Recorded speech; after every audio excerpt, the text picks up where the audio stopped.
நம்முடைய நெஞ்சத்திலே நிலைத்து நிற்கின்ற சைதை கிட்டு அவர்களுடைய படைவரிசை தளபதியாக நின்ற தம்பி. அந்நாள் தொட்டு எல்லா முக்கியமான நிகழ்வுகளிலும், தேர்தல் காலங்களில், போராட்ட காலங்களில், முப்பெரும் விழாவில், தலைவருடைய பிறந்த நாளில், தளபதி பிறந்த நாளில், எல்லா நாடுகளிலும் நான் வருவது வழக்கம். இன்றைக்கும் வந்திருக்கிறேன். ஆனால் நெஞ்சிலே தேங்கியிருக்கின்ற பல்வேறு எண்ணங்களின் சுமைகளோடு வந்திருக்கின்றேன். தமிழ்நாட்டில் இன்றைக்கு ஒரு ஆட்சி நடைபெறுகிறது. அந்த ஆட்சியை பற்றி மற்றவர்கள் பேசினார்கள், நானும் பேசலாம். ஆனால் அதற்கு முன்பாக அல்லது அதற்கு மாறாக இந்த நிகழ்ச்சி எதற்காக ஏற்பாடு செய்யப்பட்டிருக்கிறதோ அந்த இடத்தில் நான் நின்று பேச விரும்புகின்றேன். காரணம், இளைய தலைமுறையை சார்ந்த நிறைய தோழர்களை நான் எதிரே பார்க்கிறேன். கலைஞர் என்ற ஒரு தலைவனை வெறும் முதலமைச்சராக மட்டுமே பார்த்திடாத உணர்வு முதலில் அவர்களுக்கு வேண்டும். முதலமைச்சர் பொறுப்பு என்பதும், அமைச்சர்கள் பொறுப்பு என்பதும், நாடாளுமன்ற சட்டமன்ற உறுப்பினர்கள் என்பதும் வந்து போகின்ற ஒன்று. அது அடையாளம் அல்ல. ஒரு தனி மனிதன் அடையாளம் அந்த பொறுப்பும் இல்லாத காலத்தில்தான். அதற்கு உதாரணம்தான் இங்கே இருக்கிற தம்பி மாசுவும் தம்பி அரவிந்த் ரமேஷ் அவர்களும். இன்றைக்கு இவர் அமைச்சராக இல்லை, அவர் சட்டமன்ற உறுப்பினராக இல்லை. ஆனால் அன்று போல் இன்றும் கழகத்தினுடைய படைவரிசை வீரர்களாக இருக்கிறார்களே, அதுதான் கலைஞருடைய வழி. தேர்தலில் ஒரு இயக்கம் தோல்வி அடைவது என்பது ஒன்றும் புதுமை அல்ல. ஒரு ஜனநாயகத்தில் இது நடக்கும். சிறப்பாக ஆட்சி நடத்தினோம், எத்தனையோ செய்தோம், ஏன் மக்கள் எங்களை கைவிட்டார்கள் என்று புலம்புவதில் பொருள் இல்லை. இந்த நாட்டில் எத்தனையோ நடந்திருக்கின்றது. அறிஞர் அண்ணா தேர்தலில் தோற்று இருக்கிறார், நம்புவீர்களா? அவர்கள் போல அறிவில் சிறந்தவர், அவரை போல தமிழ் இனத்திற்கு எழுச்சி ஊட்டியவர். இன்றைக்கு இந்தியாவில் தமிழ்நாடு தனித்துவத்தோடு விளங்குகிறது என்றால் அதற்கு காரணம் திராவிட முன்னேற்ற கழகம். அதை கண்டெடுத்த அண்ணன் அறிஞர் அண்ணா. அவர் தேர்தலில் தோல்வியுற்றார். பெருந்தலைவர் காமராஜர் தியாகசீலர் என்று பெயர் பெற்றவர், அவர் தேர்தலில் தோற்று இருக்கிறார். தேர்தலில் தோற்காத ஒரே தலைவர் கலைஞர் மட்டும்தான். கட்சிகள் தோற்றிருக்கின்றன. 1991 ஆண்டு கழகம் ஒரு இடத்திலே மட்டும்தான் வெற்றி பெற்றது. அது கலைஞருடைய இடம் மட்டும்தான். பின்னர் நடந்த இடைத்தேர்தலில் இன்னொருவர் வெற்றி பெற்று சென்றார். ஆக இதெல்லாம் நமக்கு புதிது. கழகம் தேர்தலிலே வெற்றியை வாய்ப்பை இழப்பதும் ஆனால் தொடர்ந்து தொய்வின்றி பணியாற்றுவதும் நமக்கு பழக்கமான ஒன்று. அதை ஏற்றுக்கொள்கிறோம். ஆனால் இப்படி நடந்திருக்கக்கூடாதே என்ற எண்ணம் மக்களுக்கு வந்திட வேண்டும். அதற்கான காரணங்களை எடுத்துச் சொல்வதும் எங்கள் கடமையாகிறது. நான் பலவற்றை சொல்ல வேண்டும். கலைஞர் என்கின்ற மனிதன் அல்லது தலைவர் எதுவாக வேண்டுமானால் வைத்துக் கொள்ளலாம். பன்முகத்தன்மை கொண்டவர், பல பரிமாணங்களை உடையவர். அவரை போல பல கோணங்களில் பார்க்கக்கூடிய தலைவர்கள் கிடையாது. நான் அவர் நல்ல நிலையில் இருந்தபோது, உணர்வுகள் குன்றாத நிலையில் இருந்த பொழுது, என்னுடைய PhD பட்டத்திற்காக ஒரு ஆய்வு தலைப்பை தேர்ந்தெடுத்தேன். அந்த தலைப்பை நான் ஆர்வத்தோடு தேர்ந்தெடுத்தேன். ஆனால் அதை தொடர்ந்து அதை முடிக்க முடியாத நிலை ஏற்பட்டதற்கு காரணம் உண்டு. Comparative study of Winston Churchill and Kalaignar என்பதுதான் அதன் தலைப்பு. இங்கிலாந்து நாட்டை ஆண்ட வின்ஸ்டன் சர்ச்சிலையும் கலைஞரையும் ஒப்பிட்டு அதனை செய்கின்ற ஆய்வு என்பது அங்கிருக்கிற நாடுகளுக்கும் செல்ல வேண்டும் என்ற, கலைஞரை பற்றி தெரிய வேண்டும் என்கின்ற அந்த பெரிய எண்ணத்தோடும் நோக்கத்தோடும் நான் அதை செய்ய ஆரம்பித்தேன். கலைஞர் கூட மகிழ்ந்தார். ஆனால் அதை தொட ஆரம்பித்தவுடன் தான் தெரிந்தது இது ஒரு பெரிய கடல். நான் ஏதோ நீச்சல் குளம் என்பதைப் போல அல்லது ஆற்றிலே நீந்துவதைப் போல எண்ணி இறங்கியதற்கு பின்னால் தான் அது கடல் என்று தெரிந்தது. காரணம், இரண்டு பேரும் பறந்து விரிந்த அறிவு பெற்றவர்கள். இரண்டு பேரும் நாடாண்டு இருக்கிறார்கள். இரண்டு பேரும் இலக்கியவாதிகள். இதெல்லாம் ஒப்புவமை. இலக்கியத்திற்கு நோபல் பரிசு பெற்ற முதல் அரசியல்வாதி வின்ஸ்டன் சர்ச்சில் தான். தலைவருக்கு அது கிடைக்கவில்லையே தவிர அதற்கான தகுதிகள் உண்டு. இப்படி ஒப்பிட்டு பார்க்கிற போது சர்ச்சிலிடம் இருந்த சில குறைகள் கலைஞரிடம் இல்லை, கலைஞரிடம் இருந்த சில நிறைகள் சர்ச்சிலிடம் இல்லை. எனக்கு வழிகாட்டியாக இருந்த பேராசிரியர் ரொம்ப கடினமான தலைப்பை தேர்ந்தெடுத்து விட்டீர்கள் என்று கொஞ்ச நாளில் விலகி கொண்டார். ஏன் இதை இப்போது நான் குறிப்பிட்டு சொல்கிறேன் என்று சொன்னால், உலகத்தில் வாழ்ந்த ஒரு மிகப்பெரிய சரித்திரத்தில் இடம்பெறக்கூடிய ஒரு தலைவனோடு நம்முடைய தலைவரை ஒப்பிடுவது அவர்களை மிகைப்படுத்த அல்ல, அதற்கான தகுதிகள் அவருக்கு இருந்த காரணத்தில். ஒரு எழுத்தாளராக, சமூகத்தில் புரட்சி ஏற்படுத்தக்கூடிய எழுத்தாளராக, விழிப்புணர்ச்சியை ஏற்படுத்தக்கூடிய பேச்சாளராக, அழகு நயம் ததும்புகின்ற கவிதைகளை எழுதுகிற கவிஞராக, வசனகர்த்தாவாக, அதே நேரத்தில் ஒரு பெரும் போராளியாக, அதுதான் கலைஞருடைய நிரந்தர அடையாளம் என்பது அவர் கடைசி வரை போராளியாக இருந்தார் என்பதுதான். என்னுடைய மனங்கவர்ந்தது அதனால்தான். நான் கல்லூரி படிக்கிற நாட்களில் பள்ளியிலிருந்து கழகத்தின் மீது பற்று உண்டு. என் தாய் கற்றுக் கொடுத்ததனால் வந்த கழகத்தின் பற்று அது. ஆனால் கல்லூரியிலே நான் தீவிரமாக ஈடுபட்டு அவசர காலத்தில் மிஸ்ஸாவிலே செல்லக்கூடிய அளவிற்கு காவல்துறையினரால் கண்காணிக்கப்பட்டு நான் ஓராண்டு காலம் சிறையில் அடைபட்டேன் என்றால் கலைஞர் மீது கொண்ட காதல், கலைஞர் மீது கொண்ட ஈர்ப்பு, அவருடைய வீரம் செறிந்த உரைகள், அவருடைய திரைப்படத்தினுடைய வசனங்கள், அதில் இருந்த கருத்து செறிவு, இதுதான் ஒரு இளைஞனை ஆக்கிரமிக்கும் அல்லது ஆட்கொள்ளும் என்பதற்கு உதாரணமாக என் போன்ற பலர் கிளம்பினோம். இதையெல்லாம் விட மிகப்பெரிய சிறப்பு, அப்படி ஆர்வத்தோடு வந்த எங்களை அரவணைத்தார் கலைஞர். அதுதான் தாய்மை பொன். அண்ணாவிடமிருந்து அவரிடம் வந்த குணங்களில் ஒன்று அந்த அரவணைக்கின்ற தன்மை. எதிரே இருக்கிற மற்றவர்களுக்கும் எல்லோருக்கும் பொதுமக்களுக்கும் சேர்த்து சொல்வேன், எல்லா கட்சியிலும் ஊழியர்கள் கூட்டம் என்று சொல்வார்கள், தலைவர்கள் தொண்டர்கள் என்பார்கள். ஆனால் திமுகவில் மட்டும்தான் அண்ணன் தம்பி என்று நாங்கள் அழைப்போம், செயல் வீரர்கள் கூட்டம் என்று அழைப்போம். யாரையும் தாழ்த்தி எங்களுக்கு பழக்கம் இல்லை. அப்படி ஒரு பாசத்தை அண்ணா வளர்த்தார். ஒரு தாய் வயிற்றில் இத்தனை பிள்ளைகள் பிறக்க முடியாது என்ற காரணத்தால் பல தாய் வயிற்றிலே பிறந்தோமே தவிர நாம் அனைவரும் ஒரு தாய் வயிற்று பிள்ளைகள் என்று சொன்னாரே, அது நடந்தது. எனக்கு உடன் பிறந்த அண்ணன் கிடையாது, தம்பி கிடையாது. என்னை பெற்ற தந்தையை நான் பார்த்ததில்லை. சித்தப்பா பெரியப்பா கிடையாது. சொல்லிக் கொள்கிற அளவிற்கு பெரிய உறவுகள் கிடையாது நான் பெற்ற பிள்ளைகளை தவிர. தாயும் இல்லை, பின்னர் மனைவியும் இல்லை. ஆனால் நான் தனி மனிதன் இல்லை. தமிழ்நாடு முழுவதும் ஆயிரக்கணக்கான அண்ணனும் தம்பியும் எனக்கு இருக்கிறார்கள். அதுதான் இந்த இயக்கம் தந்தது. வேறு எந்த கட்சியில் இந்த சிறப்பு இருக்கிறது சொல்லுங்கள்? பதவியில் இருக்கலாம், அதிகாரத்தில் இருக்கலாம், ஆனால் அடுத்த தெருவிலே கூட அவர்களுக்கு வேண்டியவர்கள் இருக்க மாட்டார்கள். எனக்கு தமிழ்நாடு முழுவதும் இல்லை, உலகமெங்கும் தமிழ் பேசுகிறவர்கள் இடத்துல எல்லாம் அண்ணன் தம்பிகள் இருக்கிறார். இதுதான் இந்த இயக்கம். அதை அண்ணா உருவாக்கி கட்டி காத்தார் கலைஞர். 5 தடவை முதலமைச்சர் என்றீர்கள், 50 ஆண்டு காலம் இந்த கட்சியின் தலைவர். சாத்தியமே இல்லை, யாராலும் முடியாது. 50 ஆண்டு காலம் போராட்ட காலங்களில் வழிநடத்தி இருக்கிறார். அவருடைய திரைப்படங்கள் இன்றைக்கும் நின்று நிலைத்திருக்கிறது. பராசக்தி எப்போது வந்தது? 1952 ஆண்டு. சற்றேறக்குறைய 75 ஆண்டுகளை தாண்டி விட்டது. இன்னமும் அந்த படத்தை பார்க்கிறோம், அந்த பாடல்களை கேட்கிறோம். அவர் எழுதிய பாடல்களும் வசனங்களும் இன்றைக்கும் திரைப்படத்திற்கு போகிறவர்கள் பேசி காட்டக்கூடிய வசனமாக இருக்கிறதே. வேறு யாருக்கு உண்டு இந்த சிறப்பு? அவைகளெல்லாம் வெறும் வசனங்கள் அல்ல, நடைமுறை.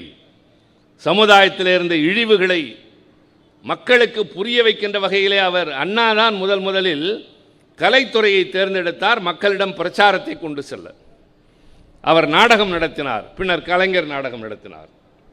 அதே போல மற்றவர்களும் நடத்தினார்கள். அண்ணா பின்னர் திரைத்துறைக்கு வந்தார். அடுத்து கலைஞரும் வருகிற போது தன்னை விட இவர் மிகச் சிறப்பாக செயல்படுகிறார் என்று அவருக்கு ஊக்கம் தந்துவிட்டு அண்ணா அதிலிருந்து ஒதுங்கி கொண்டார். அண்ணாவினுடைய ரங்கோன் ராதா படத்திற்கு வசனம் தலைவர் கலைஞர் எழுதியது. அந்த படத்திற்கு பாடல்கள் எழுதியது தலைவர் கலைஞர் அவர்கள். அந்த அளவிற்கு தனக்கு கீழே இருந்த ஒரு தம்பியை, தன்னோடு வளர்கின்ற ஒருவரை தன்னிடத்திற்கு கொண்டு வந்து பார்த்த அந்த தன்னிகரற்ற குணம் அண்ணாவுக்குத்தான் இருந்தது, அது கலைஞருக்கும் இருந்தது. இப்படி அரவணைத்து கொண்டு செல்லுகின்ற ஆற்றல் தான் ஒரு இயக்கத்தினுடைய மிகப்பெரிய பலம். இயக்கம் மேடைகளில் வளர்ந்தது பேச்சால், பின்னர் நாங்கள் எழுதிய எழுத்துக்களால். ஆனால் கட்சி உள்ளுக்குள்ளே பலப்பட்டது அண்ணன் தம்பி என்ற குடும்ப பாசத்தால்.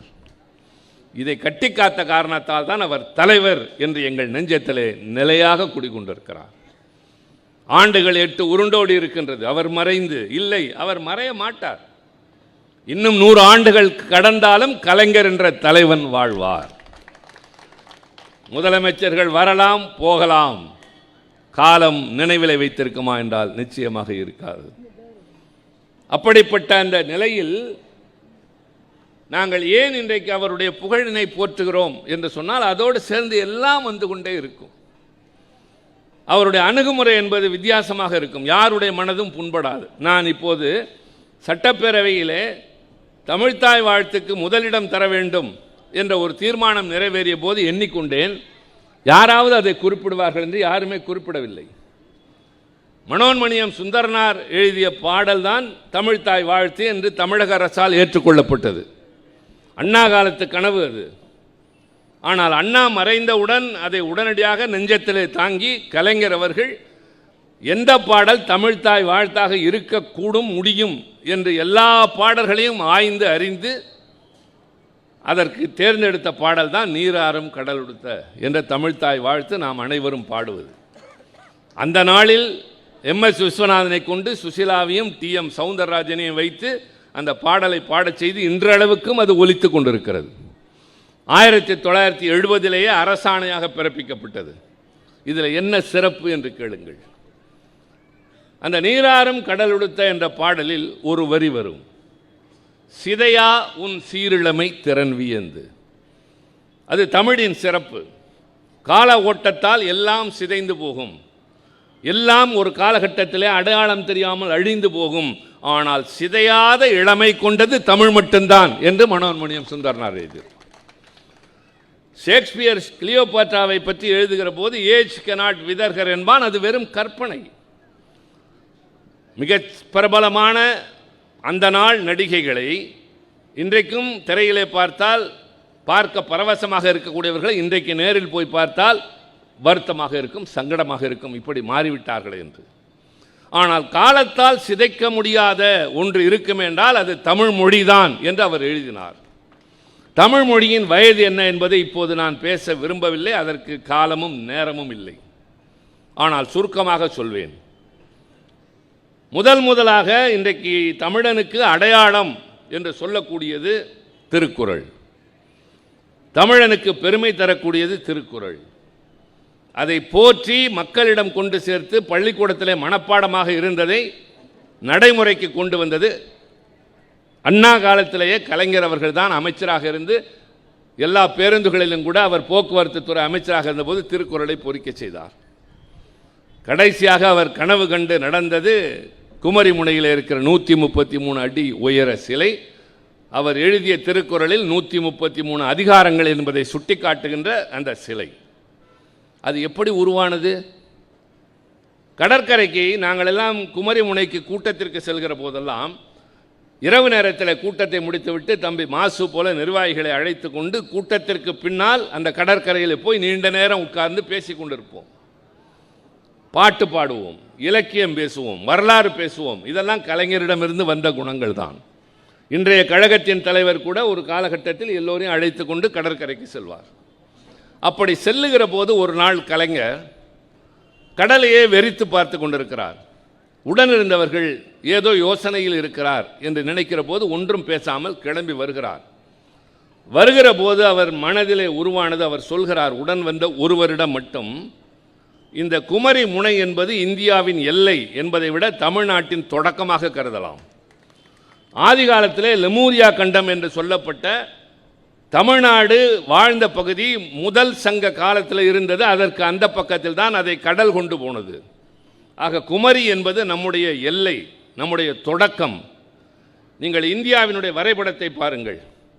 மேலே இருந்து வந்து கடைசியாக இப்படி இருக்கும். அதை சில பேர் தெற்கு பகுதி குறுகி இருக்கிறது என்பார்கள். இல்லை, கூர்மையாக இருக்கிறது என்பதுதான் பொருள்.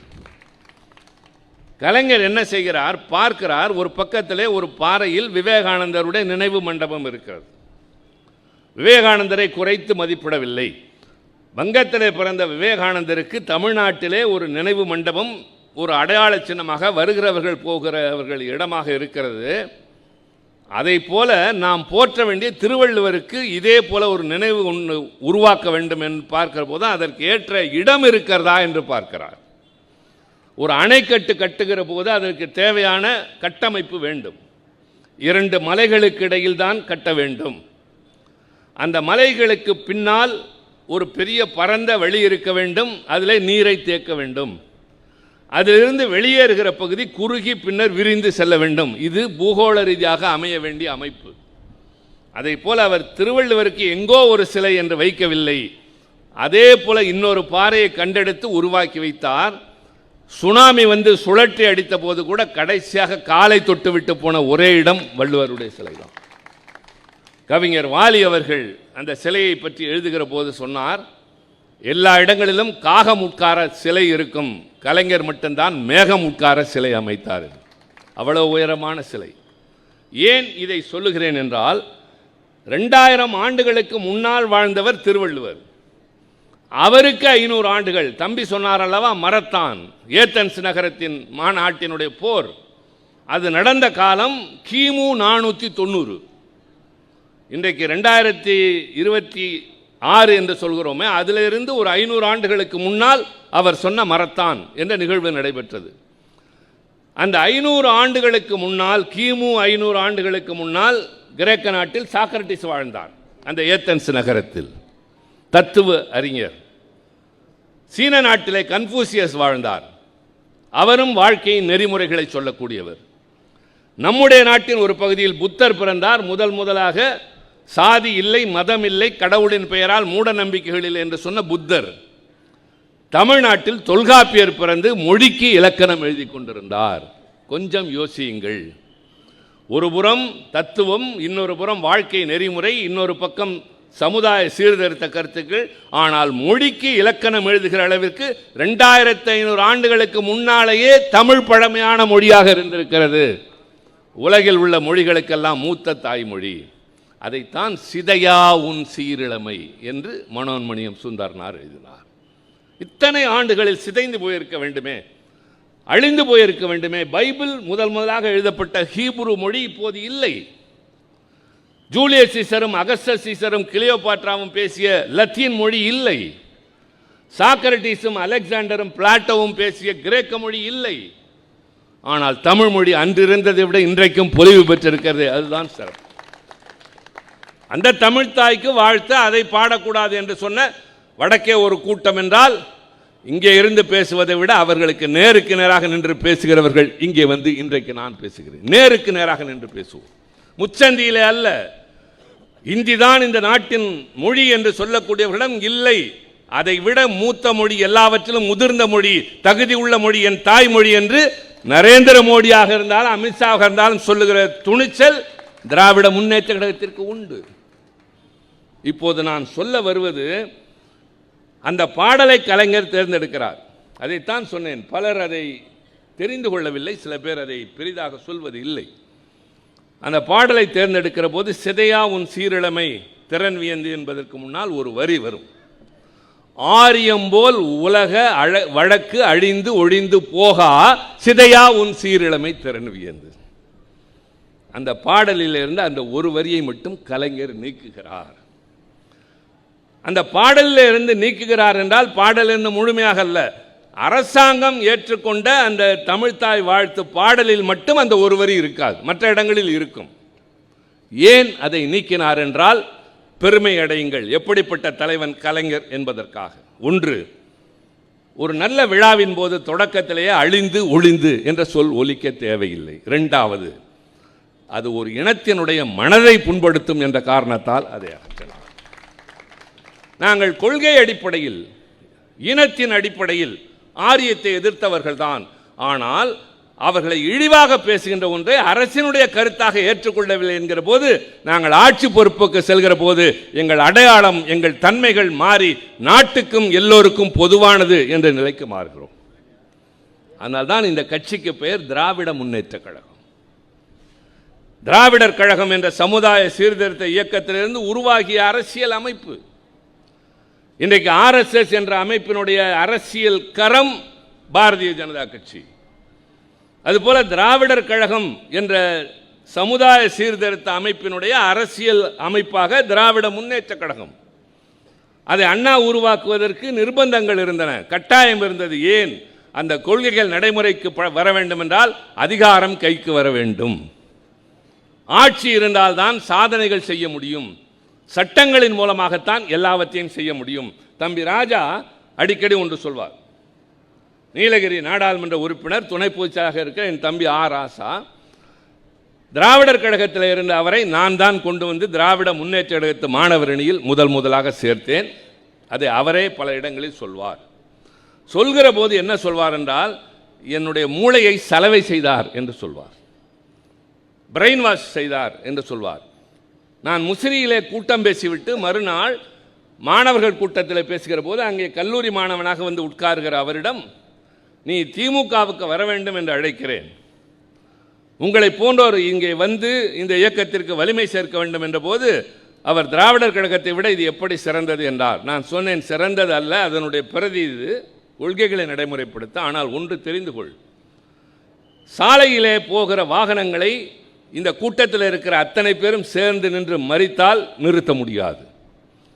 வருகிறவர் ஒரு இளைஞனாக இருந்தால், இந்த ஜென்சி இளைஞர்களை போன்ற ஒருவராக இருந்தால், துணிச்சல் மிக்க இங்கே இருக்கிற பெண்களைப் போல யாராவது ஒருவராக இருந்தால், நீ யாரையா என்னை மறிப்பதற்கு என்று மீறி செல்வார்கள்.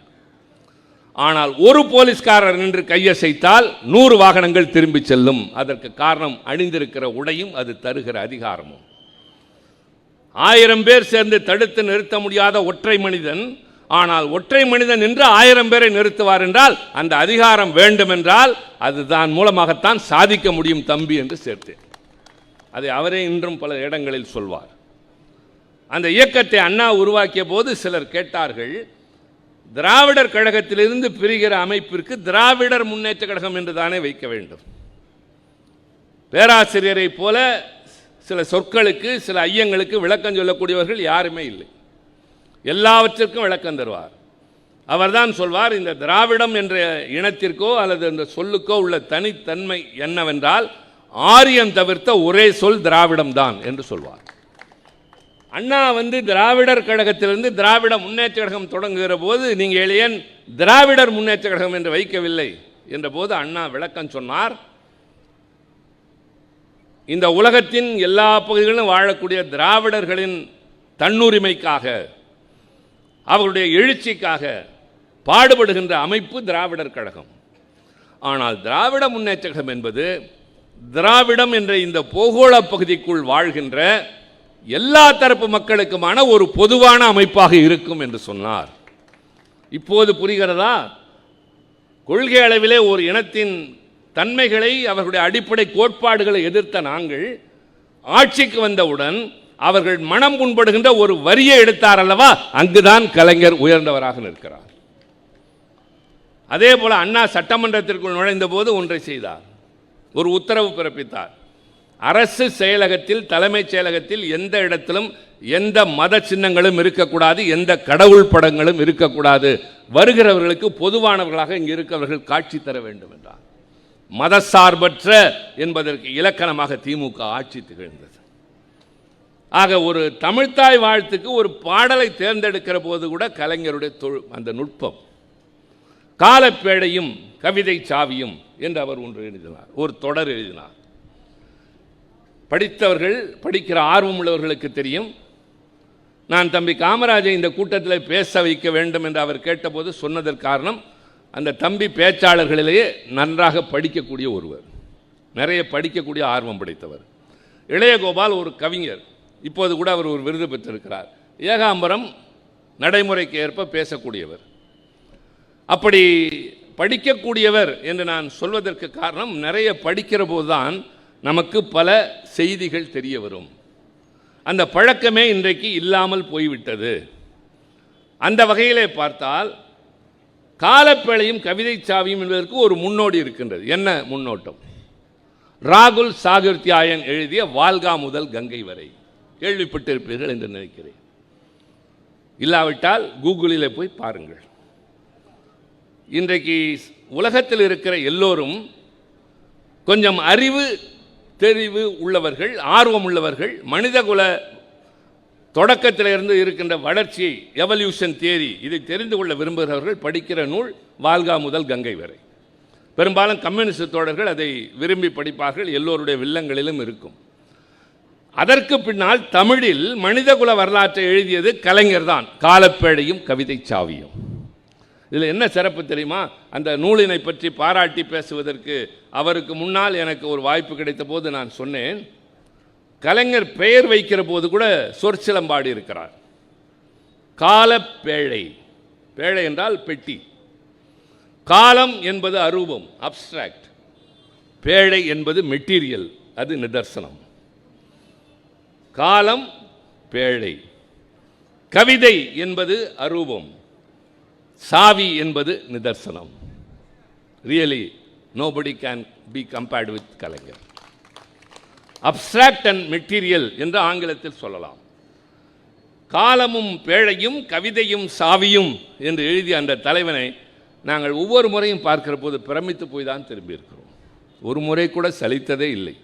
அந்த பிரமிப்பு, அவர் மீது கொண்ட அந்த அன்பு, ஆசை, அவரிடமிருந்து தெரிந்து கொள்ள இன்னும் கொட்டி கிடக்கிறது என்கிற அளவிற்கு எங்களை அவர் வசீகரித்து வைத்திருந்தது. இதெல்லாம் இந்த நான் நூலை பற்றி சொல்கிற போது அதில் சில நேரங்களில் சில நம்ப முடியாதவை வந்தது.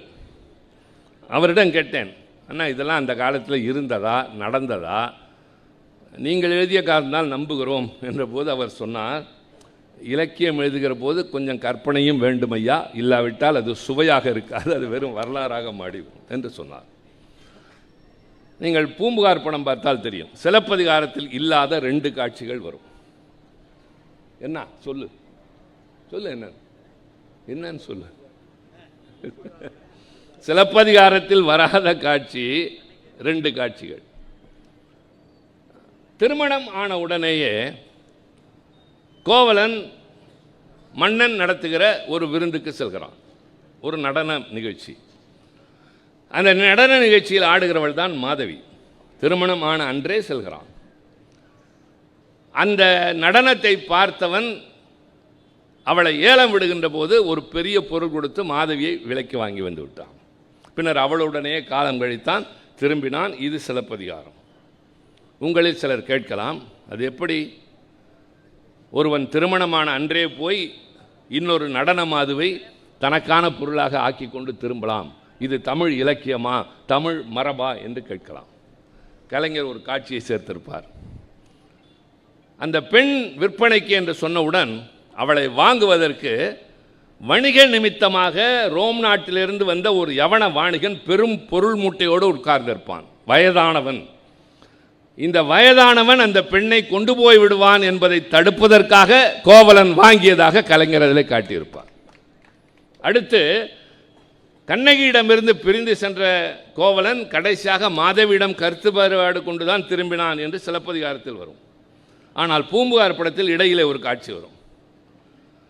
கோவலனிடம் போய் கண்ணகியினுடைய தோழியாக இருக்கிற பெண் உங்களை நினைத்து வாடிக்கொண்டிருக்கிறாள், துரும்பாக இருக்கிறாள், பழைய கண்ணகி இல்லை இப்பொழுது, வாடிய மலர், பார்ப்பதற்கு சகிக்க முடியவில்லை என்று சொல்கிற போது அந்த அளவிற்கு என்னை பிரிந்து தவிக்கிறாளா என்று பார்ப்பதற்காக வருவான். படத்தில் மட்டும்தான் வரும்.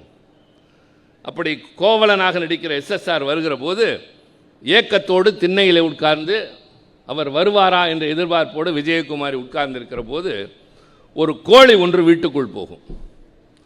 இவள் அதை சூ என்று விரட்டி விட்டு கதவை சாத்துவாள். கதவை சாத்துகிற போது கோவலன் வந்து நிற்பான். ஆக நாம் வருகிறோம் என்று முகத்தில் எடுத்தார் போல் கதவை சாத்துகிறாள், இவளா என்னை பிரிந்து தவிப்போல் என்று திரும்புவது போல ஒரு கற்பனை காட்சியை கொண்டு வந்து அதில் சேர்த்திருப்பார். இதெல்லாம் யோசித்து பாருங்கள், இந்த கற்பனை எந்த கவிஞனுக்கு வந்திருக்கிறது, எந்த எழுத்தாளனுக்கு வந்து. இது மாதிரி சொல்லிக்கொண்டே போகலாம். பராசக்தியின் ஒவ்வொரு வசனமும், ஒவ்வொரு காட்சியும், ஒவ்வொரு பாத்திரமும். மனோகரா படத்திலே வந்த வசனங்கள், நாம் என்ற படத்திலே எம்ஜிஆருடைய பெயர் குமரன் என்பது. பாடல் வரும், அண்ணா வாழ்கவே குமரன் அண்ணா வாழ்கவே என்று தான் வரும். இன்னொரு படத்தில் உதயசூரியன் என்று பாத்திரத்தினுடைய பெயர் வரும். மனோகரா படத்திலே கடைசியாக காக்கா ராதாகிருஷ்ணன் இறந்து போவார். இளைய ராணியினுடைய மகன் ஒரு சாதாரணமான அறிவு முதிர்ச்சி இல்லாத ஒருவனை மன்னனாக்க வேண்டும் என்று அவள் செய்கிற முயற்சி. ஆனால் அவனுக்கு மனோகராவின் மீது அன்பு உண்டு. அவன்தான் நேரடி இளவரசன். அந்த காக்கா ராதாகிருஷ்ணனாக நடிக்கிற அந்த வசந்த சேனையினுடைய மகன் வசனம் என்ன பேசுவார் தெரியுமா?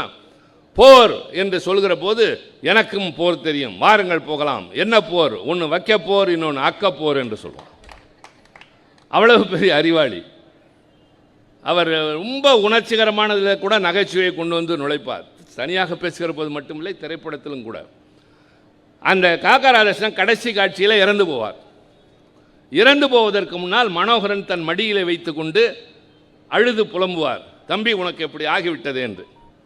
அதற்கு அவர் காயம்பட்ட இடத்தை பிடித்து கொண்டு சொல்லுவான்.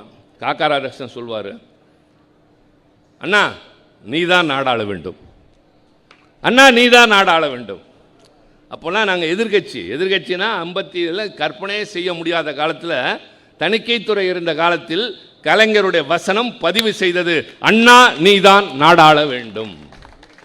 இது ஒரு பாத்திரத்தின் மூலமாக கொண்டு வருகிறார்.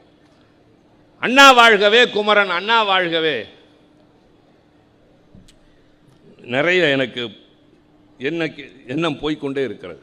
அவருடைய எழுத்துக்கள், பேச்சு, சட்டமன்ற உறுப்பினராக, அமைச்சராக, முதலமைச்சராக, அதை இழந்த ஒரு தலைவனாக, எல்லாவற்றிற்கும் மேலாக இந்திய துணைக்கண்டமே திரும்பி பார்க்கக்கூடிய ஒரு தலைவனாக கலைஞர் விளங்கினார் என்பதுதான். நான் நிறைய பேச விரும்பினேன், இருந்தாலும் பேசுகிறேன். இவர் எனக்கு நேரம் கொடுக்க முடியாது, கொடுக்கவும் மாட்டார். சொல்லலாம், அண்ணா சீக்கிரம் முடிக்கலாம். என்ன இப்போ சீக்கிரம் போய் என்ன பண்ண போகிறோம்? இன்னைக்கு கலைஞரை பற்றி பேசுகிறோம், உட்கார்ந்துட்டு போகிறோம். உங்களுக்கு அதானே? அந்த தலைவனை எண்ணாமல், அவரை பற்றி பேசாமல் நமக்கு வாழ்நாள் இல்லை, நினைவுகள் இல்லை, எதுவுமே இல்லை. கையிலே கருப்பு சிவப்பு கொடி இருக்கிறவரை. இன்றைக்கு இருக்கிற சோதனை கட்டத்தை தாண்டப் போவதும் கலைஞர் என்ற அந்த தலைவனால் மட்டும்தான். முதலாக 1984 கலைஞருடைய மணிவிழா, 60வது ஆண்டு நிறைவு. அப்போது கொஞ்ச நேரம் உட்காருங்க, இல்லைன்னா நான் முடிச்சுக்கிறதுனா முடிச்சுக்கிறேன். 60வது ஆண்டு நிறைவு விழா. அதற்கு ஏதாவது செய்ய வேண்டும் என்று தளபதி இளைஞரணி செயலாளர், நான் துணை செயலாளர் திட்டமிடுகிறோம். கலைஞரின் ஒரு குணம் என்னவென்றால், அவருக்கு எது தந்தாலும் அதை கட்சிக்கென்று சேர்த்து விடுவார். முதலாக அவர் சட்டமன்ற 25வது ஆண்டு விழாவை பாராட்டி திருச்சி மாவட்டத்தில் குளித்தலையில் அவருக்கு 50 பவுனுக்கு ஒரு ஆரம் அணிவித்தார்கள்.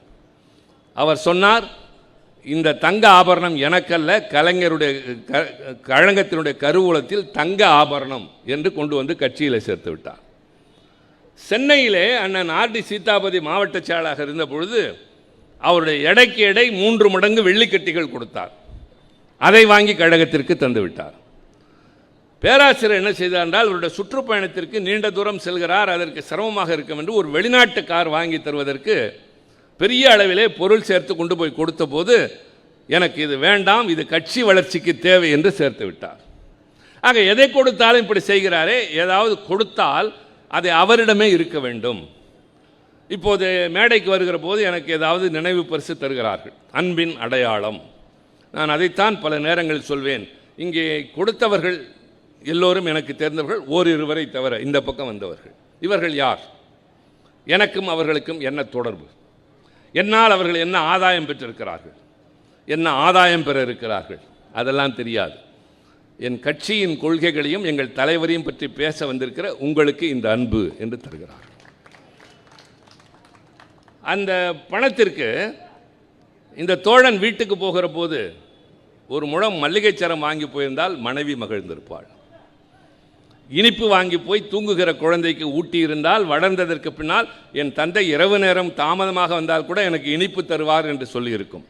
மனைவிக்கும் மல்லிகை சரம் வாங்கவில்லை, மகளுக்கும் இனிப்பு வாங்கவில்லை, திருச்சி சிவாவுக்கு அவர் கைத்தறி ஆடை வாங்கி வந்திருக்கிறார்.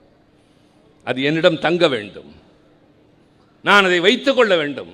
நூல்கள் கொடுத்தார்கள், அது எனக்கு தேவையான ஒன்று. நான் படித்தவைகளும் இருக்கின்றது, படிக்க வேண்டியவைகளும் இருக்கின்றன. இதுவரை படிக்காத நூல்களும் கைக்கு வந்திருக்கின்றன. ஜெகதீசன் எழுதிய நூல் வந்தபொழுது நான் பெரும்பாலும் இங்கேயே படித்து விட்டேன். முன்னால் மற்றவர்கள் பேசி கொண்டிருந்த போதே, தம்பி ரவி பேசுகிற போது, அரவிந்த் பேசுகிற போதே நான் பாதிக்கு மேல் படித்து விட்டேன். அது எங்களிடம் இருக்கக்கூடிய பழக்கம். ஆக ஒரு பரிசு பொருள் என்பது எதற்காக என்றால், ஒருவருடைய நினைவாக இதை இவர் தந்தார், இந்த இடத்திலே தந்தார் என்று அவருடைய நினைவு அதை பார்க்கிற போதெல்லாம் வர வேண்டும். அதற்கு பெயர் தான் அன்பளிப்பு. கடமைக்கு எதையும் செய்யக்கூடாது. அப்படி பார்த்தால் நாங்கள் கலைஞருக்கு என்ன செய்யலாம் என்று யோசித்த போது நம்முடைய தளபதி அவர்கள் முதலில் பணம் திரட்டுவோம் என்றார். நம்ப மாட்டீர்கள், இன்றைக்கு இருக்கிற யாரும். எவ்வளவு எங்களுடைய நோக்கம் தெரியுமா? 30 மாவட்டங்கள், ஒரு மாவட்டத்திற்கு ஒரு அமைப்பாளர், 2 துணை அமைப்பாளர். அமைப்பாளர் 1000 தர வேண்டும், துணை அமைப்பாளர் 500 ரூபாய் தர வேண்டும். எங்கள் இலக்கு 60,000 ரூபாய். ஒரு மாவட்டத்திற்கு 2000, 30 மாவட்டங்களுக்கு 60,000 ரூபாய். அதை வாங்க நாங்கள் பட்ட பாடு இருக்கு பாருங்கள். ஒரு மாவட்டத்திலேருந்து 2000 ரூபா வாங்கிறதுக்கு. அந்த வாங்கி என்ன செய்யலாம் அப்படின்னப்ப அவர் சொன்னார், ஒன்றே ஒன்று, எது கொடுத்தாலும் கலைஞர் திருப்பி கொடுத்துருவார், கட்சி கொடுத்துருவார், வச்சுக்கணும். எங்கள் கூட ஒரு அறிவாளி தான், நான் பேர் சொல்ல, வைரத்தில் மோதிரம் கொடுப்போம்மா. பைத்தியம், அவர் எதையுமே வச்சுக்க மாட்டார். வைரத்தில் மோதிரம் போடுவாரா? ஒரு மோதிரம் தான் போட்டிருப்பார், அது அண்ணா அவருக்கு அணிவித்த அந்த மோதிரம். இதிலெல்லாம் நம்பிக்கை கிடையாது. நான்லாம் மிஸ்ஸாவிலேருந்து வெளியே வந்ததற்கு பின்னால் அவர்கிட்ட நெருக்கிறேன். அப்போ எனக்கு வயசு 21, உள்ளே போகிறப்ப 22, 23 வயசான என்னை காரில் கூட்டிகிட்டு கதை பேசிகிட்டே போவார். ஏன்னா நாங்கள் போய் மேடையில் சொல்வோம், பலரிடம் போய் அதை உணர்த்துவோம், நாங்கள் எதிர்காலத்தில் இந்த இயக்கத்தை காக்க வேண்டியவர்கள் என்ற எண்ணம் கொண்ட காரணத்தால் வயது வேறுபாடு பார்க்காமல் எங்களை கூட்டி கொண்டு போவார். அது மாதிரி நேரத்திலலாம் சொல்லுவார், தம்பி, உன்னை பார்க்கிற போது உன்னுடைய தோற்றம், உடை, இவையெல்லாம் எதிரே வருகிற மக்களுக்கு இவன் நம்மில் ஒருவன் என்று எண்ண வேண்டும்.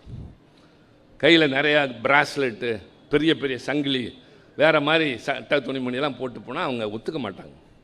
எளிமையான ஒரு தோற்றத்தோடு செல்வதுதான் ஒரு அரசியல்வாதிக்கு முக்கியமான கடமை என்று சொல்வார். அதனால் வரை நான் பேண்ட் போட்டு, அந்த காலம் மாதிரி பெரிய பெல்ட் போட்டு உள்ளே டக் பண்ணிட்டு தான் இருப்பேன். அந்த காலத்து கமல்ஹாசன் மாதிரி, அந்த வயசில் என் வயசு கிட்டத்தட்ட அவரை விட கொஞ்சம் கம்மி. அதே மாதிரி உடுத்துக்கிட்டு இருந்தேன்னா யோசித்து மாற்றினேன். என்ன மாற்றினேன்? வேட்டி கட்டணும், சரி, அது கருப்பு சிவப்பு தான். சட்டைக்கு பதிலாக ஏன் ஜிப்பா போடக்கூடாது? ஏன் ஜிப்பா யார் போடுவார்னா தமிழ் புலவர்கள் தான் போடுவாங்க, தமிழ் ஆர்வம் உள்ளவர்கள் தான் போடுவாங்க. வேட்டி தமிழனின் அடையாளம், ஜிப்பா தமிழ் உணர்வின் அடையாளம் என்று இதை நான் அணிய ஆரம்பித்தேன். அதுவே என் அடையாளமாக மாறிப்போனது. தலைவருக்கு அதெல்லாம் ரொம்ப பிடிக்கும். நான் ஏதோ இங்கே தான் போட்டுக்கிட்டு தெரிகிறேங்கிறது இல்லை. டெல்லியிலையும் பார்லிமெண்ட் நடக்கிறப்ப இதுதான் என் உடை. அடுத்து அமெரிக்காவில் நியூயார்க்கில் இருக்கிற 193 நாடுகள் இருக்கிற ஐநா மன்றத்திற்கு போகிறப்ப கூட, குளிர்காலத்தில் கூட அராபியர்கள், ஆப்பிரிக்கர்களைப் போல இங்கிருந்து போகிறவங்களாம் கோட்டு சூட்டு அல்லது நான் அப்படி போகிறப்ப நான் இதே வேட்டி ஜிப்பாவோடு நின்று யாதும் ஊரே யாவரும் கேளீர்னு பேசிட்டு வந்தேன். அந்த அளவிற்கு எங்களை ஒரு எளிமையானவனாக வாழ்ந்து பழகி மக்களிடம் நெருங்க வேண்டும் அப்படின்னு சொல்லி பழக்கின ஒரு தலைவர். அவருக்கு என்ன கொடுக்கலாம், எது அவர்கிட்ட தங்கும் அப்படின்னா, அவர் எதையும் திருப்பி தர மாட்டார்னா எது தெரியுமா? புத்தகத்தை கொடுத்தால் தரமாட்டார். அவர்கிட்ட தான் எல்லா புத்தகமும் இருக்க. இப்போ எனக்கு என் வீட்டிலே ஒரு மாடியில் ஒரு நூலகம் வைத்திருக்கிறேன். இப்போ அதில் இடம் இல்லை, மேலே மேலே போயிட்டுருக்கு, கீழேயும் வைக்கிறோம். படிக்கவும் நேரம் இல்லை, பயண நேரங்களில் படிக்கிறோம். அப்போ அவர்கிட்ட இல்லாத என்னென்ன இல்லைன்னு பார்த்துட்டு வரேன்னு சொல்லி தளபதி சொன்னார். அப்புறம் பார்த்துட்டு வந்தோன்னே அவரும் நானும் தான் ஐக்கின் பாதம்ஸ் போனோம். அந்த அண்ணா மேம்பாலத்திட்ட ஒரு இது இருக்கு, லைஃப் ஸ்டைலாக ஏதோ ஒன்று, லேண்ட்மார்க், ஏதோ லேண்ட்மார்க் சம்திங், ஒரு புத்தக நிறுவனம். இங்கெல்லாம் போய் அந்த புத்தகங்களை தேடி 50,000 ரூபாய்க்கு புத்தகங்கள், அதை வைக்கிறதுக்கு ஒரு 10,000 ரூபாய்க்கு சுழலும் ஒரு அலமாரி வச்சு அப்படி சுற்றினா ரொம்ப நாள் வரைக்கும் அங்கே தான் இருந்தது. அன்பளிப்பு திமுக இளைஞரணி என்ற பெயரால் எழுதியிருக்கோம். அது இதை கொடுக்கறதுக்கு கடற்கரை கூட்டத்துக்கு நாங்கள் போகிறோம். இல்லைன்னா எங்களை மேடையில் அப்போல்லாம் ஏற்ற மாட்டாங்க. அவரையும் சரி எங்களையும் சரி ஏற்ற மாட்டாங்க. நாங்களாம் சின்ன ஆளுகன்ற ஒரு கருத்து. இதை கொடுக்கணும்னு சொல்லிட்டு மேலைக்கு போயிட்டோம். அவரும் நின்றுட்டு தான் இருப்பார், நான் அங்கிட்டு தான் நின்றுட்டு இருப்பேன். அப்படி இருந்து வளர்ந்தவர் தான் இன்னைக்கு இந்த இயக்கத்தை நடத்துகிற தலைவர். அதுதான் நீங்கள் கவனிக்கணும். ஏதோ திடீர்னு ஒரு பதவியில் உட்காரல. படிப்படியாக உழைச்சி தெருவாக போய் கொடியேற்றி கூட்டம் பேசி போராட்டங்களில் கலந்து சிறைச்சாலைக்கு போய் பக்குவம் பெற்று பயிற்சி பெற்று இப்போது இந்த கட்சிக்கு தலைவராக இருந்தார். 5 ஆண்டு காலம் முதலமைச்சராக இருந்தார். எங்களுக்கு இருக்குது இல்லைங்கிறதான் இல்லை, திமுகங்கிற கட்சியின் கொடி எங்கள் கையில் இருக்குது. இந்த கட்சியினுடைய லட்சியங்கள் எங்களிடம் இருக்குது. அதை கொடுக்கறதுக்கு போனப்போ என்ன வேடிக்கைன்னா, இன்றைக்கி நான் பெரிய பெரிய தலைவர்கள்லாம் பார்த்துட்டேன். நான் முதலில் நாடாளுமன்றம் போன போது அங்கே உள்ளே இருந்தவங்கெல்லாம் ஃபஸ்ட்டு நான் போகிறப்பே நான் ரொம்ப வியப்போட போகிறேன். இங்கே தானே அம்பேத்கர் இருந்தார், இங்கே தானே நேரு இருந்தார், இங்கே தானே அண்ணா இருந்தாங்க, லோகியா இருந்தார், மது தண்ட அப்படியெல்லாம் பார்த்தவன் உள்ளே போய் பார்த்தா நரசிம்மராவ் இருக்கார், சந்திரசேகர் முன்னாள் பிரதமர் இருக்கிறாரு, பிஜு பட்நாயக் இருக்கிறாரு, இந்திரஜித் குப்தா, வாஜ்பாய், அத்வானி, இதெல்லாம் பனத்வாலான் எல்லா தலைவர்களும் இருக்காங்க. எந்திரிச்சு பேசினா எல்லாரும் நம்மளே பார்த்தா வெடன்னு கால்லாம் நடுங்கும். அவ்வளவு பெரிய தலைவர்கள்லாம் இருந்த மாதிரி இன்றைக்கும் நான் நிறைய பேரை பார்த்துட்டு தான் இருக்கேன். அந்த மேடையில் யார் யார் வந்திருந்தா கலைஞரை வாழ்த்துவதற்குனா அவருடைய மணி விழாவுக்கு பாபுஜி ஜெகஜீவன் ராம், அவர் தன்னிகரற்ற ஆதி திராவிடர்களின் தலைவர் இந்தியாவில். பகுகுணா உத்தரப்பிரதேசத்தினுடைய முதல்வராக இருந்தவர். அப்புறம் ஃபரூக் அப்துல்லா, அப்போ தான் காஷ்மீரிலே ஷேக் அப்துல்லாவுக்கு பின்னால் முகிழ்க்க ஆரம்பித்திருந்த தலைவர். இப்படி தலைவர்கள் நிறைய பேர் இருக்கிறாங்க. அந்த மேடையை நாங்கள் எப்படி பார்த்துட்ருக்கோம். ஒருத்தர் இவர் தானா அவ்வளவுதான் நமக்கு அப்போ முடிஞ்சது. இன்றைக்கி நம்மளுடைய வாழ்க்கை மாதிரி எங்களை அங்கே இருக்கிறவங்க பார்க்குறாங்கன்னா அதுதான் திராவிட முன்னேற்ற கழகம். சாதாரணமான ஆள் போய் டெல்லியில் நிற்கிறது. அவங்க எல்லாம் ஒரே கருத்தை சொன்னாங்க. என்ன சொன்னாங்கன்னா, இதுதான் நீங்கள் கவனிக்கணும். கலைஞர் அவர்களே, நீங்கள் ஒரு மாநில கட்சியின் தலைவர், நீங்கள் மாநிலத்தின் முதல்வராக மட்டுமே இருந்தவர். ஆனால் டெல்லி முக்கியமான கட்டங்களில் விவாதிக்கிற போது, அரசியல் பிரச்சனைகளை பேசுகிற போது உங்கள் பெயர் வராமல் இருந்ததில்லை. உங்களுடைய அசைவுகள் எங்களை பல நேரங்களில் யோசிக்க வைத்திருக்கின்றன. அவசர நிலை காலத்தில் இந்தியாவிலேயே அந்த அவசர காலத்தை துணிந்து நின்று எதிர்த்த 2 மாநிலங்களில், முதலாவது தமிழ்நாடு, 2வது குஜராத், அது கூட கொஞ்ச நாளில் ஆழ்ந்து அமைந்து போனது. ஆனால் அணையாத ஒரு புரட்சி மண்ணாக தமிழ்நாடு விளங்கியதற்கு கலைஞர் நீங்கள் தான் காரணம். எனவே நாங்கள் இப்போது அழைக்கிறோம். என்ன சொல்லி? நீங்கள் ஒரு மாநில எல்லைக்குள்ளே நின்று விடாதீர்கள், அகில இந்திய அரசியலுக்கு வாருங்கள், உங்களை பிரதமராக்குகிறோம், குடியரசுத் தலைவராக்குகிறோம் என்றார். எங்களுடைய வயதுக்கு அல்லது என்னுடைய வயதுக்கு அப்போது நினைத்தது, பலே தலைவர் குடியரசுத் தலைவராக போகிறார், பிரதமராக போகிறார் என்று எண்ணினேன். என்னோடு சிலரும் சேர்ந்து எண்ணி இருக்கலாம். கலைஞர் பேசுகிறார். அதுதான் இளைஞர்கள் குறித்து கொள்ள வேண்டியது. ஒரு கட்சிக்கு வந்த உடனே பதவி வந்த உடனே அதில் அடையாளம், அதில் ஒரு அதிகாரம், அது இல்லைன்னா காண போகிறது அல்ல. நான் மிசாவிலிருந்து வந்து 20 ஆண்டுகளுக்கு பின்னால் தான் எனக்கு முதல்ல தேர்தலிலேயே இடம் கிடைச்சது. அதுக்கு பின்னால் இடைவெளி விட்டு நான் தொடர்ந்து இருந்துட்டு இருக்கேன், அது வேற. ஆனால் அதுவரை பொறுத்திருக்கிற தன்மை இருந்தது. 20 ஆண்டு காலம் மாவட்ட மாணவரணி அமைப்பாளராக, இளைஞரணி அமைப்பு குழு உறுப்பினராக, இளைஞரணி துணைச் செயலாளராக, மாணவரணி செயலாளராக, இப்படியெல்லாம் இருந்ததற்கு பின்னால் தான் நான் நாடாளுமன்றத்திற்கு வாய்ப்பு எனக்கு கிடைச்சது. அப்படி ஒரு பக்குவத்தையும் கலைஞர் எங்களுக்கு வளர்த்திருந்தார். பதவி வருது இல்லை, தேர்தல் வாய்ப்பு வருது இல்லை, கலைஞருக்கு பின்னாடி நிற்கணும்னு அப்படி ஒரு ஈர்ப்பு. இந்த கொடி மேலே ஒரு பாசம், அது ஒரு இனம் புரியாத ஒன்று. என் திருமணத்தின் போது பட்டு வேட்டி எடுத்து கொடுத்த போது நான் கட்டிக்கொள்ள மறுத்தேன். என்னங்க திருமணத்துக்கு நாங்கள் கருப்பு சேப்பு போட்டு தரீங்களா, கட்டிக்கிறேன்னு. இதுக்காண்டி என் மனைவியின் தந்தை வந்து காஞ்சிபுரத்தில் ஒரு வேட்டியை அப்போ செஞ்சு கொண்டு வந்தார். இப்போல்லாம் கிடைக்குது. அப்போல்லாம் அந்த மாதிரி வராது. பட்டு வேட்டியில் கருப்பு சிவப்பு போட்டு கொண்டு வந்தோன்னு தான் நான் கட்டிக்கிட்டேன். அப்படி ஒரு பைத்தியமாக நாங்கள் இருக்கிறோம். அந்த கலைஞர் பேசுகிறார், பதில் சொல்லி என்ன சொல்கிறார்? நான் மெத்தவும் மதிக்கிற தலைவர்கள் பாபுஜியும் பகுஜனாவும் ஃபரூக் அப்துல்லா எல்லா தலைவர்களையும் சொல்லி இவர்கள் எல்லாம் என்னை அகில இந்திய அரசியலுக்கு வா என்று அழைத்தார்கள். நேரடியாக வராமல் ஒரு உதாரணம் சொல்கிறார். இன்று மாலை பத்திரிகை என் கரங்களில் இருக்கின்றது. இன்றைக்கு எல்லோரும் அதைத்தான் படித்தார்கள். இதுதான் தலைப்பு செய்தி. என்ன தலைப்பு செய்தி? முதலாக இந்தியா விண்வெளிக்கு அனுப்பிய ஒரு விண்கலம் பறந்து கொண்டிருக்கின்றது. அதில் முதலாக 2 இந்தியர்கள் உலகத்தை வலம் வந்து கொண்டிருக்கிறார்கள். ராகேஷ் சர்மா, மல்ஹோத்ரா என்பது அவர்களுடைய பெயர். எல்லோரும் வானத்தில் இருக்கிற அந்த 2 பேரை பார்க்கிறார்கள், அந்த விண்கலத்தை பார்க்கிறார்கள். ஆனால் ஒன்றை மறந்து விடுகிறார்கள். அந்த விண்கலத்தின் போக்கையும் உள்ளே இருப்பவர்கள் என்ன செய்ய வேண்டும் என்பதையும் தீர்மானிக்கிற கட்டுப்பாட்டு அறையும் சாதனமும் பூமியிலே தான் இருக்கிறது. அகில இந்திய தலைவர்களே, நீங்கள் அரசியல் வானில் பறக்கிற விண்கலமாக இருக்கலாம், அதில் பறக்கிற விண்வெளி வீரர்களாக இருக்கலாம், இந்தியாவே தலைகளாக புரட்டலாம். ஆனால் எப்போது என்ன நடக்க வேண்டும் என்று தீர்மானிக்கிற கட்டுப்பாடு சாதனமாக திராவிட முன்னேற்ற கழகம் தமிழ்நாட்டில் தான் இருக்கும். சொல்லிவிட்டு சொன்னார், எனக்கு பெரிய பொறுப்புகள் என்றீர்கள். என் ஆசை என்ன தெரியுமா? என் நாக்கு தடுமாறாமல் கடைசி தமிழ் சொல்லை உச்சரிக்கிறவரை என் கரங்கள் நடுங்காமல் நான் கடைசி எழுத்தை எழுதுகிற வரை, என் கால்கள் சோர்ந்து போகாமல் நடந்து எடுத்து வைக்கிற கடைசி அடிவரை, என் பேச்சு, எழுத்து, மூச்சு, செயல் அத்தனையும் தமிழன் தமிழ்நாடு என்பதற்காகவே இருக்குமே தவிர வேறு எதை நோக்கியும் செல்லாது என்று சொன்னாரே, அன்றுதான் வியந்தோம். பதவி எங்கள் தலைவனை ஆட்கொள்ளவில்லை, இந்த தமிழ் இனம்தான் அவரை ஆட்கொண்டது. அவர் உருவாக்கி வைத்து விட்ட போன வெறும் புகழஞ்சலி என்பது கூட அல்ல, நான் புகழ் நினைவை போற்றுகிறோம்.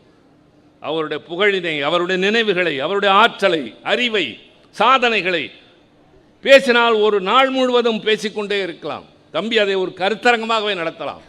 அதை செய்யக்கூடிய வல்லமை அவருக்கு உண்டு. செயல் வீரன். மரத்தான் போட்டியிலே தனி சரித்திரம் படைப்பதைப் போல அதையும் நடத்தலாம். எனக்கு அதில் எல்லாம் நான் ஆர்வம். எல்லாத்தையும் கூப்பிட்டு பேசுங்க. ஒவ்வொரு தலைப்பில் கலைஞரை பற்றி பிச்சு போடுவோம். இன்னைக்கு இருக்கிறவங்களெல்லாம் பார்த்து வேணா பரவசப்படட்டும், எங்கள் தலைவனுக்கு ஈடாக கொண்டு வந்து காட்டுங்க பார்ப்போன்னு சொல்லுங்க. நான் இப்போ அவங்களெல்லாம் பற்றி பேசவே இல்லை, பேச வேண்டிய அவசியமே இல்லை. எங்கள் கட்சி, எங்கள் தலைவன், எங்கள் சாதனைகள், எங்கள் கொள்கைகளை பேசுவதற்கு எங்களுக்கு நேரம் இல்லை என்கிற போது, அவருக்கு பின்னால் தளபதி அவர்கள் இதை 5 ஆண்டு காலம் நடத்தி என்னென்ன செய்தார் என்கிற போது, இன்றைக்கு கட்சி நடத்துகிறோம் என்கிற போது, எதிர்க்கட்சி தலைவராக தம்பி உதயநிதி ஸ்டாலின் அடுத்த தலைமுறையாக வந்து உட்கார்ந்திருக்கிற போது, நாங்கள் மற்றவர்களை பேச வேண்டிய அவசியத்தின் போது பேசுவோம், அல்லது மற்றவர்கள் பேசுவார்கள். ஆனால் இன்றைக்கு நான் பேசிய இந்த கலைஞருடைய பல பரிமாணங்களில் ஒரு சிலவற்றை மட்டும் இன்றைக்கு நான் சில புதியவற்றை உங்களோடு பகிர்ந்து கொண்டிருக்கிறேன். ஏதோ அழைத்தார்கள் கடமைக்கு பேசிவிட்டு போவோம் என்பதல்ல. இந்த நாள், இன்றைக்கு நாம் பேசிய பேச்சு, பகிர்ந்து கொண்ட கருத்துக்கள், இரவு நீங்கள் உறங்கச் சென்றதற்கு பின்னால் கலைஞருடைய நினைவலைகள் உங்கள் நெஞ்சிலே புரள வேண்டும். அந்த தலைவனுடைய உயர்வு உங்களை உறங்கச் செய்யாமல், இவ்வளவு அற்புதமான தலைவன் வாழ்ந்து கொடுத்து விட்டு போன இயக்கம் இந்த நாட்டில் காப்பாற்றப்பட வேண்டும் என்ற உறுதி பிறக்க வேண்டும். ஆக நினைவை சொற்களால் போற்றுவதும் எதிரே உட்கார்ந்து ஆதரவு கொடுப்பது மட்டுமல்ல, கலைஞருடைய வழியில் அண்ணா உருவாக்கிய இந்த இயக்கத்தை தளபதியினுடைய தலைமையில் நாங்கள் வளர்த்து காட்டுவோம், வென்று காட்டுவோம். தமிழனின், தமிழ் மொழியின், தமிழ்நாட்டின் மண்ணின், மானத்தின் மரபை நாங்கள் நிச்சயமாக காப்பாற்றுவோம் என்ற உறுதியை மேற்கொள்வதுதான் உண்மையான அவருடைய புகழுக்கான நினைவு என்றாக இருக்கும் என்று சொல்லி, இந்த சிறந்த வாய்ப்பையும் கலைஞருடைய எண்ணங்களை பற்றி பகிர்ந்து கொள்வதற்கும் வாய்ப்பு தந்த என் தம்பி மாசுவுக்கும், இந்த பகுதி கழக நிர்வாகிகளுக்கும், வந்து காத்திருந்த உங்களுக்கும் என் மனமார்ந்த நன்றி. மீண்டும் சந்திப்போம். வணக்கம்.